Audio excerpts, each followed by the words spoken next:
और 2 शिष्यों को तैयार किए,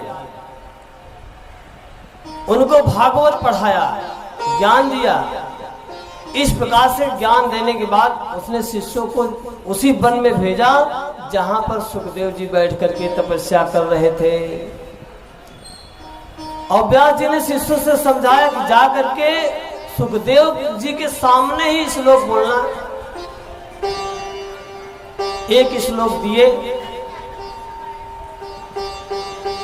शिष्यों ने लेकर के गए जंगल में और कहने लगे सुखदेव जी के सामने कि बरहा पीडम नटवर बपू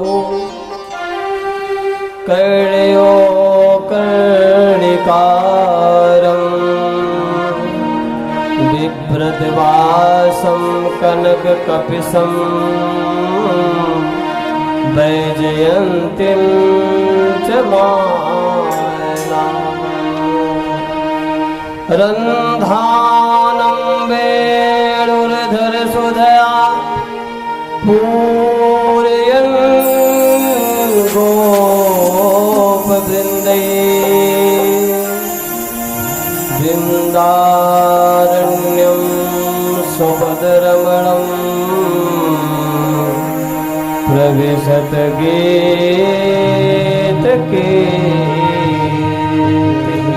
वरहा पीड़ा नटवरवापो वरहा पीड़ा नटवरवापो कर्णयो कर्णिकारं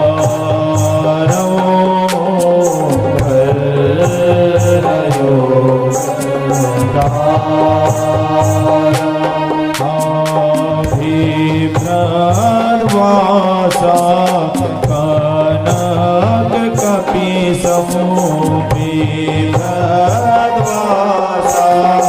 कनक कपिसमो वैजयन्ती जमाला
श्लोक जाकर के सुखदेव जी के सामने कहा।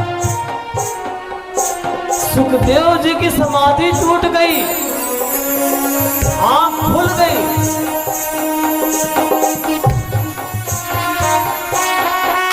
इस श्लोक में इस प्रकार से शिष्यों ने कहा कि भगवान कृष्ण अपने ग्वाल बालाओं के सखा के साथ वृंदावन में प्रवेश कर रहे हैं, तो कैसा उनका स्वरूप लग रहा है। उनके सिर पर मोर का पंख लगा हुआ, घुघराले लटके हुए बाल, पीले पीले कनेल का फूल कानों में कुंडल के रूप में शोभायमान हो रही है। गले में सुंदर वैजयंती माला जो सुगंध देने वाली, और उनके सांवले स्वरूप में पीला पीला पीतांबर जब लग जाता है, इतने सुंदर मनोहर, इतने सुंदर दिखते हैं जैसा कोई नाटककार मंच पर कोई नाटक कर रहा है।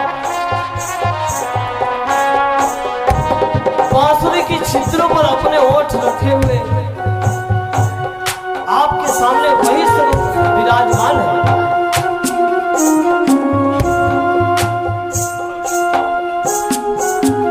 अब उनके पीछे पीछे ग्वाल बाल उनका गुणगान करते हुए इस प्रकार से वैकुंठ से सुंदर वृंदावन लग रहा है।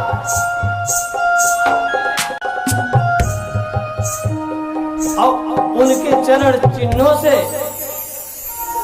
वृंदावन तो इतना रमणीक बन गया कि मानो स्वर्ग ही वृंदावन में उतर आई।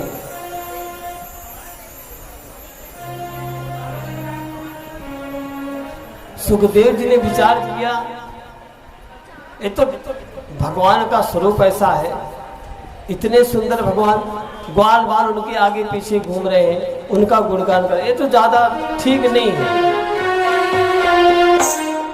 व्यास के शिष्य जो थे लौट करके आए, बोले उनकी समाधि तो टूटी लेकिन वो हमारे साथ में आए नहीं। बोले कोई बात नहीं, अगर नहीं आए तो मैं आपको दूसरा श्लोक दे रहा हूँ, आप उसे जाकर के सुखदेव जी के सामने सुनाना। व्यास जी ने दूसरा श्लोक अपने शिष्यों को पढ़ाया। बोले ये श्लोक जाकर के आप उनको सुनाइए।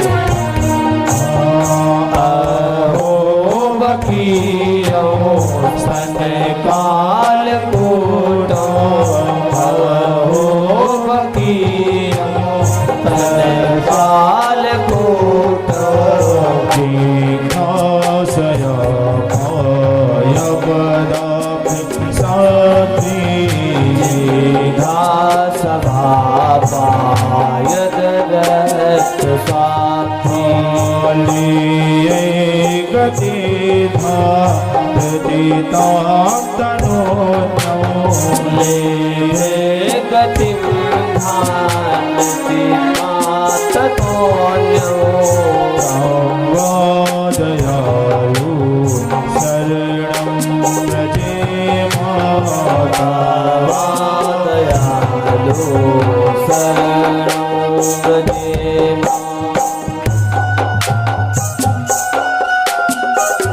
व्यास जी के शिष्यों ने कहा, अहो बकीयम यम सन काल कूटम जीवा सभा पाय द्रस्त साधि लेबे गतिम धान्य चितां तनोन्यम कावा दयालु सरल प्रपंच।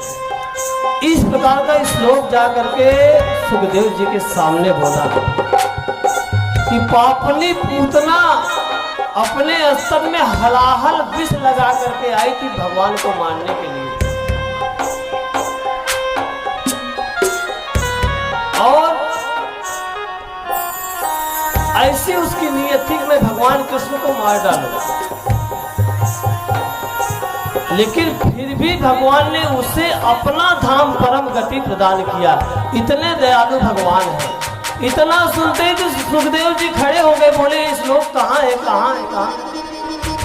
इस प्रकार से कहा तो दोनों शिष्यों ने कहा, ये तो आपकी धरोहर है, आपके पिताजी का है। बोले ये हमको पढ़ना है, भागवत कथा की श्लोक पढ़ना है। बोले अगर आपको पढ़ना है तो आपको अपने आश्रम में चलना पड़ेगा। यहाँ पर सुखदेव जी लौट करके अपने पिताजी के पास आते हैं और भागवत कथा पढ़ने लगते हैं।